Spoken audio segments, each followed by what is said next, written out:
Завтра свой 80-летний юбилей отметит легенда татарской эстрады, певец Ильхам Шакиров. Накануне круглой даты президент Рустам Минниханов вручил народному артисту Татарстана и России медаль за доблестный труд. О творческом пути Ильхама Шакирова сегодня вспоминает Сергей Шерстнев.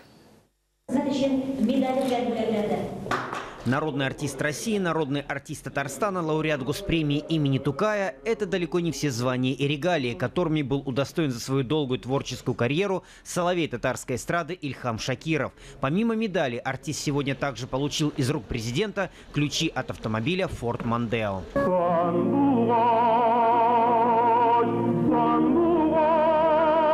Он родился 15 февраля 1935 года в деревне Яна-Буляк. В 1954 году поступил в Казанское музыкальное училище, а затем и на вокальный факультет Казанской консерватории. В его репертуаре народные песни соседствуют с классическими ариями и романсами, а также современные татарские эстрадные песни. Ильхам Шакиров сам писал музыку, а еще является художественным руководителем Татарской филармонии, преподает вокал и частенько выступает с критическими статьями в средствах массовой информации.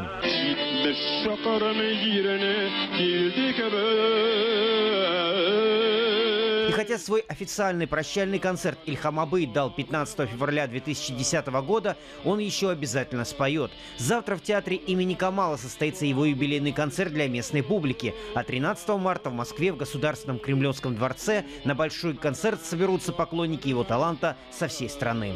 Сергей Шерстнев, Эфир 24.